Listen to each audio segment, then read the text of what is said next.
Hi guys, it's Michelle, and today's video is going to be yet another childhood ruining conspiracy theories video for you guys. I always say these videos are my favorite videos to film, but like this one, I'm actually serious. I love childhood ruining conspiracy theories. I think it's so much fun to like look back on all of our favorite shows and movies and talk about how low-key like dark some of them were. It's kind of crazy. But before we get into the childhood ruining conspiracy theories, I would love to thank Aura for sponsoring today's video. So Aura is a super awesome wellness app that will actually help you discover an endless library of expert created tracks for your well-being, all taught by some of the world's best coaches, therapists, and storytellers. It's super personalized, and you get a personalized recommendation where you can find peace every morning, day, or night. The Aura app is so helpful for sleep and just overall well-being. Thousands of meditations and stories and so much more like CBT, life coaching, breath work, and spirituality. I have been really trying to get into meditating and kind of help keeping me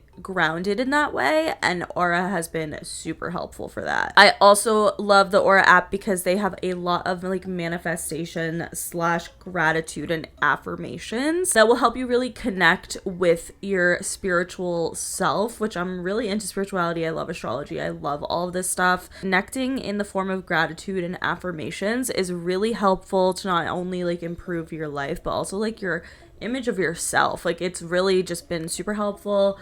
I struggle with confidence issues. I think everyone does. So having an app that kind of guides you through meditations and affirmations that help you with that has been just incredible. Also, if you have trouble sleeping and you love sleeping to like some relaxing story or relaxing meditation into a sleep, then Aura is perfect for you. So if you guys want to check them out, you can click the link in the description box below and save 25% off when you visit this link. Or definitely go check Aura out. Let me know how it has helped improve your well-being or sleep schedule in general. I would love to hear your stories. But without further ado, let's get into the childhood ruining conspiracy theories. All right, so the first theory we're going to be talking about comes from Pokemon.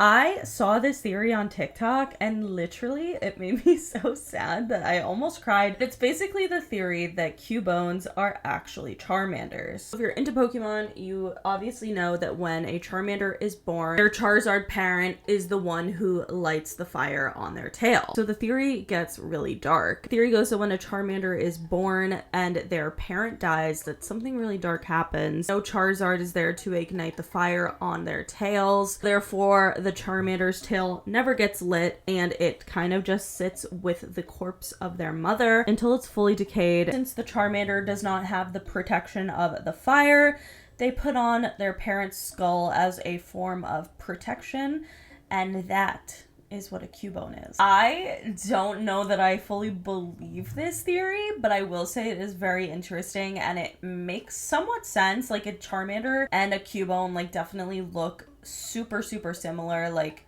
it's uncanny, obviously, except for the Cubone is just wearing a skull. I do feel like it low-key makes sense, but I don't know. I wasn't like a huge Pokemon stan as a kid. I liked Pokemon Go as I got a little bit older, but my sister was really into Pokemon, so I would love to hear you Pokemon fans' thoughts on this. I think it kind of adds up. Like, I could kind of see how that would correlate. Let me know what you guys think. It's really sad either way. I don't know.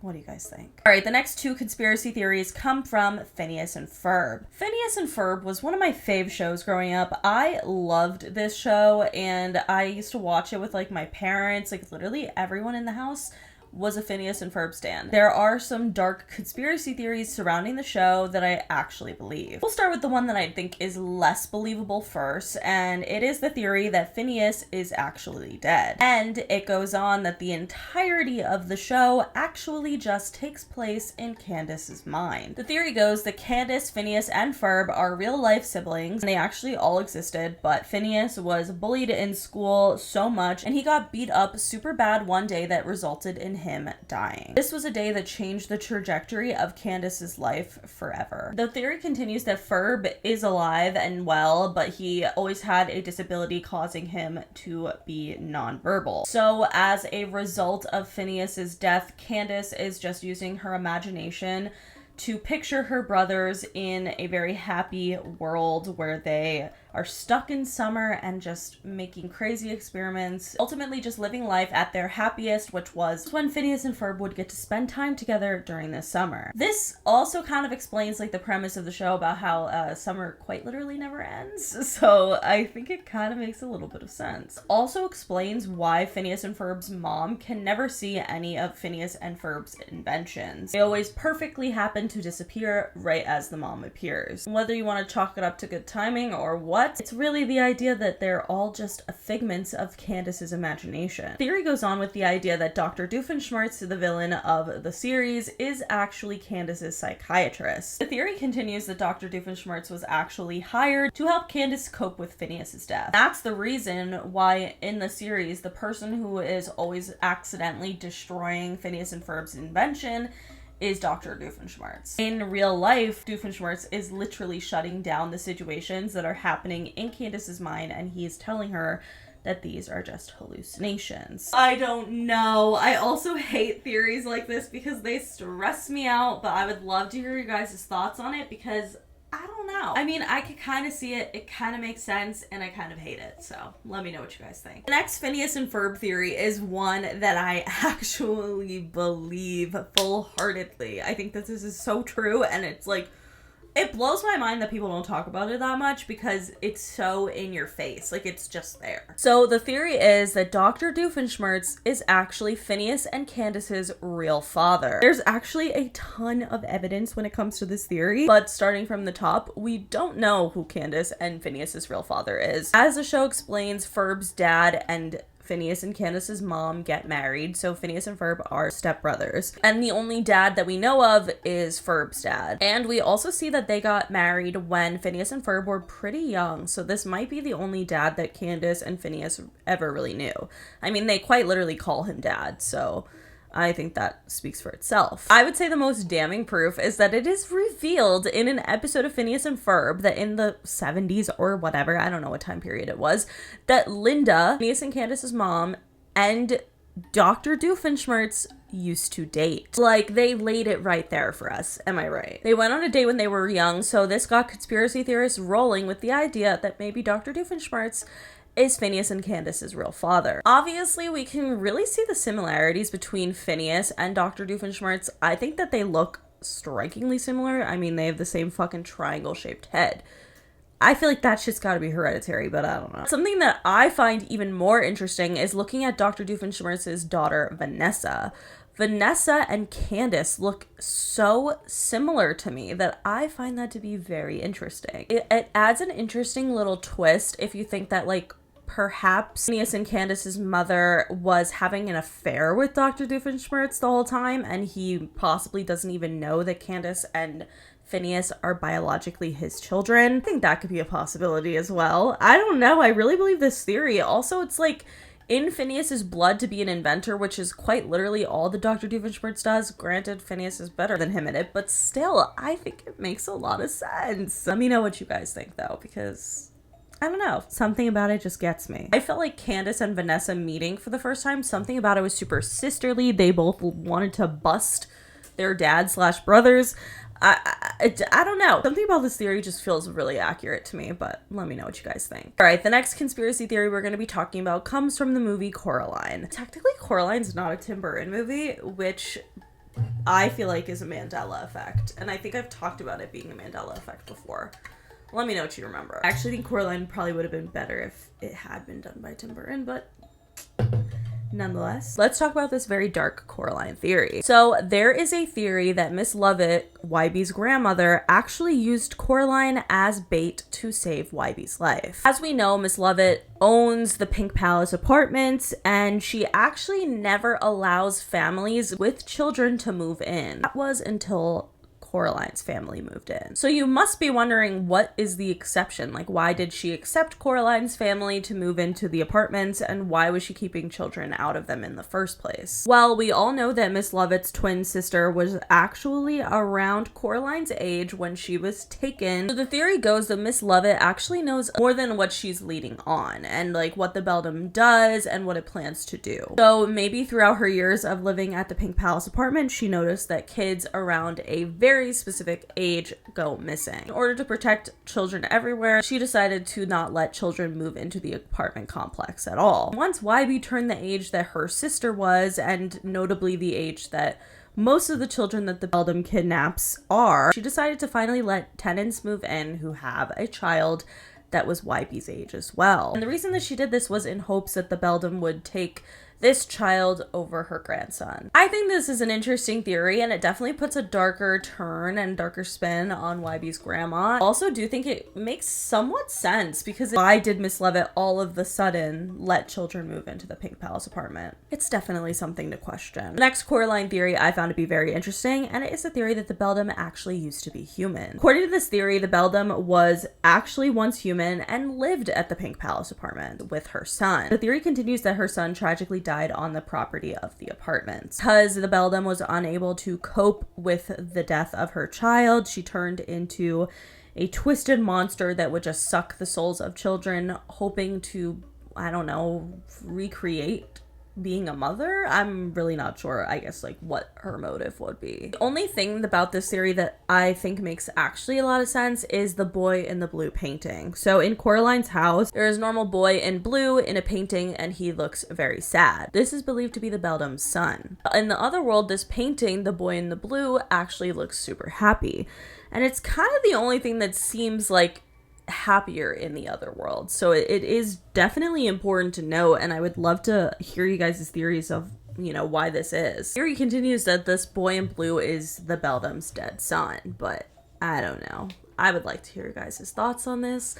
And if you have any other theories about the boy in the blue painting, let me know. Next two conspiracy theories come from Willy Wonka. One of them involves my favorite movie, maybe of all time, Edward Scissorhands. This is just a fun conspiracy theory, and I wanted a conspiracy theory about Edward Scissorhands, and it was hard to find one. So this, I don't know that I believe it, but I think it's cute. It is a fun little conspiracy theory that the inventor from Edward Scissorhands is actually Willy Wonka. So the reason that I think these movies are super similar is obviously because they are both made by Tim Burton. So like there is that aspect as well. Bear with me because I think it kind of makes a little bit of sense. So when we see the inventor's blueprints of Edward and like what he was supposed to be, he was initially supposed to be a cookie factory robot, which isn't so far off from a candy factory if you think about it. It's a little bit of a stretch, I will say. The theory continues that once the inventor decided to make Edward more human-like, he based Edward's face off of his face when he was young. Obviously, Johnny Depp plays both Willy Wonka and Edward Scissorhands, so quite literally they are the same face, but I don't know. Maybe it's just a case of Tim Burton reusing actors over and over again and ideas, but I find it to be interesting and fun, and I kind of think it's like a cute theory. I do feel like if anyone were to create a life-size robot that is really a human but with scissors for hands, it would be Willy Wonka. Like, yeah, that makes sense to me. I don't know. What do you guys think? It's kind of stupid, but I like it. The next Willy Wonka theory is another dark theory about Wonka in general. I would say this feels more accurate to me with the Gene Wilder version than the Johnny Depp one. I think the Johnny Depp version is supposed to be scarier, but like Johnny Depp in that movie just doesn't look very scary to me. Like he's creepy and weird, but Gene Wilder is just so good at being freaky. And I think that this theory fits his version of Wonka. The theory that Willy Wonka was actually a creep / serial killer that wanted to bake children into candy. We've talked about some theories about Wonka being a serial killer, like a variety of theories, but this one I thought was actually kind of interesting because it has somewhat evidence from the actual original Roald Dahl book. So in the original book, there is a 6th child named Miranda Piker who falls down into a powder mixer. And her mother tells Wonka that he is a murderer who grinds children into powder. He said, quote, "That's part of the recipe." Willy Wonka's intentions were to bake children into candy. Augustus Gloop, who fell into the fucking chocolate. I'm assuming that's affecting the flavor of the chocolate. I don't know. Not a chocolatier. The blueberry thing, like literally turning her into a blueberry, and what did he do with that? I don't know, but it is kind of creepy if you think about it. It's the whole idea was supposed to be more of like a Sweeney Todd vibe, like how literally they would kill people and then bake them into pies. crazy fucking show. Sweeney Todd was wild. Is Tim Burton okay? Someone pointed out the idea that maybe Willy Wonka actually pre-selected all of the children. If you think about it, and this is something I've never thought about before, it is kind of weird that only children won this contest. I mean, like, kids don't have any money. I don't know about y'all, but my parents weren't buying me fucking Danimals every day so that I can meet Zach and Cody, which is a way better deal than going to Willy Wonka's chocolate factory, if you ask me. To go on a cruise with Zach and Cody, absolutely would have wanted to do that. Definitely asked my parents to buy me Danimals every 2 seconds, and they didn't.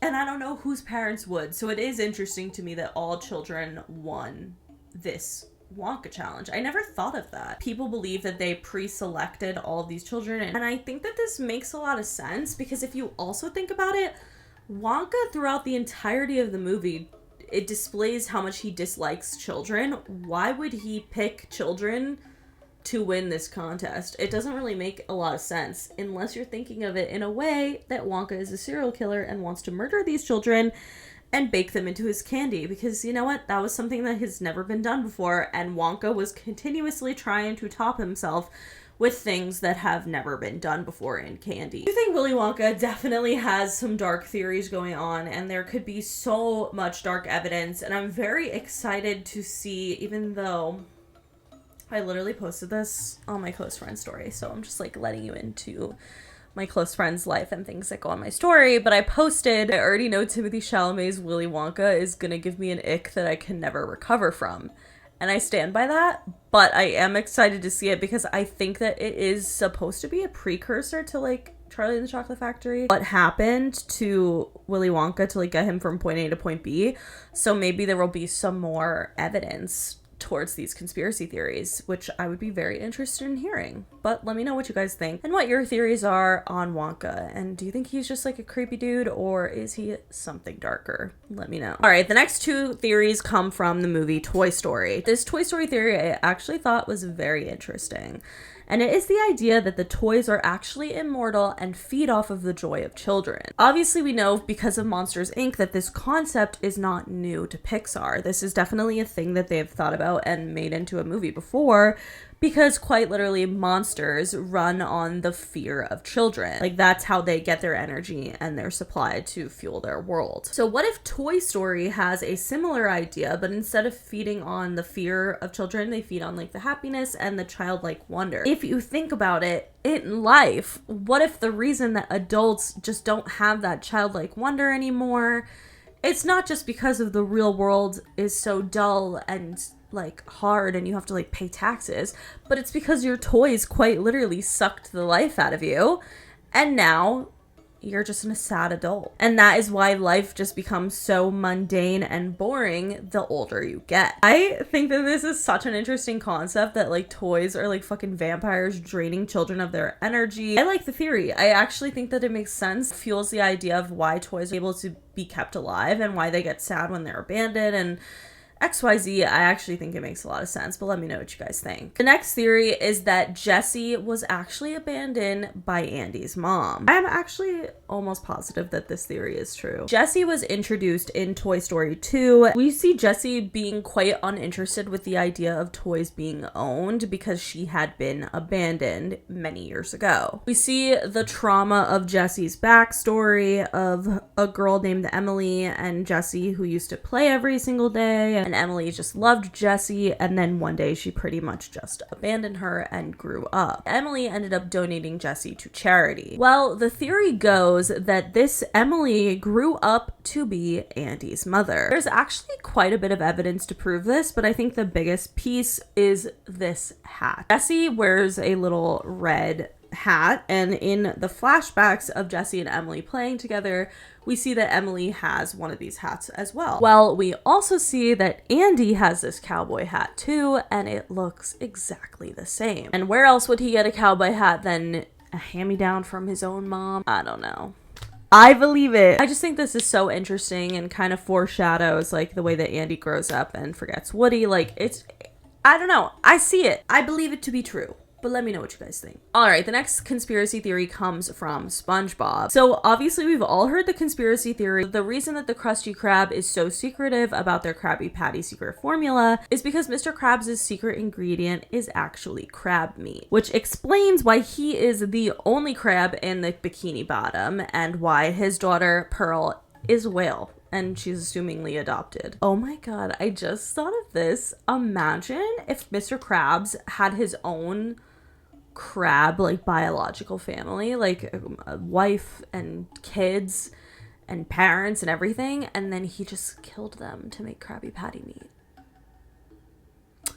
That shit's dark. Anyway, something that's not talked about as much as the Krusty Krab would be the chum bucket. So there's a wild theory of why the chum bucket is such a flop, and it's kind of gross. Chum is quite literally pieces of fish meat and blood and bones, which is like really gross. Also, if that's what Plankton is making his burgers out of, it makes sense why no one in the Bikini Bottom wants to eat it, because they're all fish and they don't want to eat other fish meat. Crab is like a delicacy to them. I do think it's interesting because, like, why do they hate on the chum bucket so much? I feel like it'd be like going to In-N-Out versus Burger King. Like, you want the In-N-Out, but like sometimes you're just gonna have to settle for Burger King. And you don't see anyone posting up in the chum bucket. So what is it? What's going on in there? Does he even make food, or is his whole purpose just to steal the Krabby Patty secret formula? I don't know. Let me know what you guys think. Last conspiracy theories we're going to be talking about have to do with Barbie. So, of course, the Barbie movie has come out. The concept of the Barbie movie coming out definitely made me start to think and wonder about the dark origins behind Barbie. So, of course, Barbie is a very popular, probably the most popular children's toy to ever exist, but it has a less than savory background that not a lot of people know about. So there used to be a doll that was popular in Germany named the Bild Lilly doll. So this doll was created based on a character from a German comic strip. She was basically like supposed to be a kind of like a prostitute slash just like sexy doll stripper kind of thing.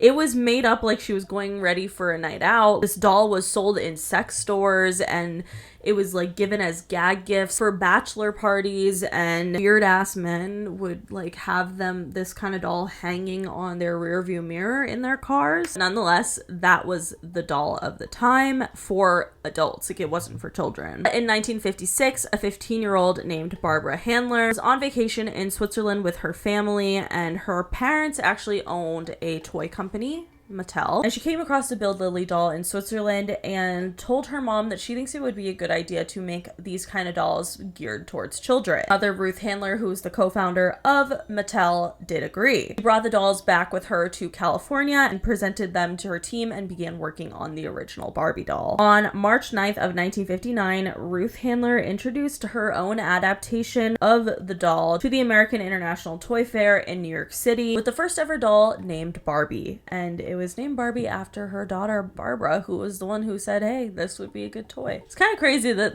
the Barbie doll was like modeled off of a prostitute doll, but okay. So the next theory we're going to talk about is the curse of Barbie. So not only are the origins of Barbie relatively darker than expected, but over the last 70 years, Barbie has had a bit of a dark side surrounding her that you might not know about. Mattel was founded in 1945 by Ruth Handler and her husband Elliot and their friend, a man named Jack Ryan, and he was the one who ended up helping found the Barbie doll. However, at the time, Mattel was very cautious with their money, so the Handlers did not want to give Jack Ryan a salary, so they ended up offering him 1.5% of Mattel's gross sales, which ended up being a shit ton of money and accumulating over $1 million a year. It's an insane amount of money and probably would not have been his salary or anywhere near it.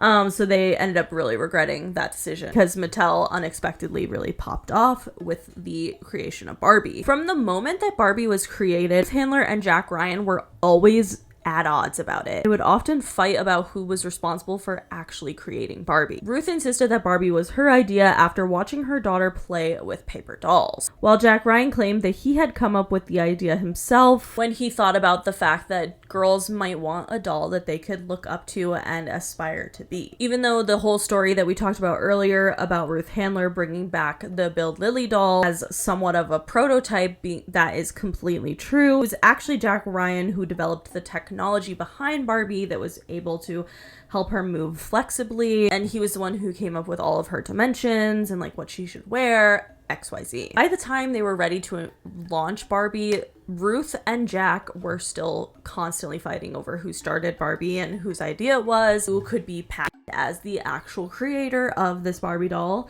which is crazy because they didn't even know the success that it would end up having at that time, and they were still fighting over it. Maybe they just knew in their hearts.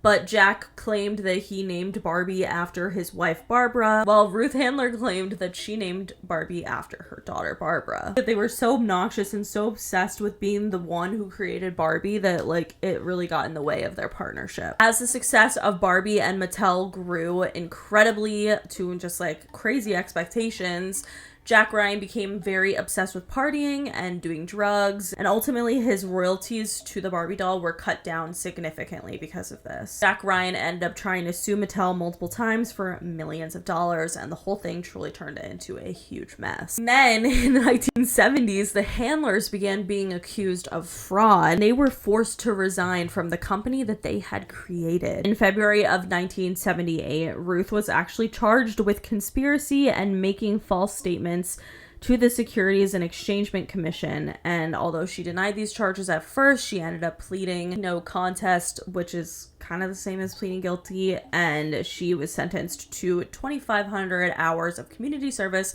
and had to pay £40,000. Jack Ryan, meanwhile, was still attempting to sue Mattel for millions of dollars. He ended up winning a lawsuit, but for significantly less than he had anticipated. This led him into a huge depression. He was completely spiraling, doing crazy amounts of drugs, having prostitutes, partying every night. It was just nuts. It was a downward spiral. And in 1989, he actually ended up suffering from a stroke that left him confined to a wheelchair and unable to speak. And then in 1991, he sadly ended up committing suicide. Even after his tragic death, Ruth Handler still continued the rivalry. When the New York Times described Jack Ryan as the inventor of the Barbie doll, she clapped back and referred to him as merely someone who had done some of the design work.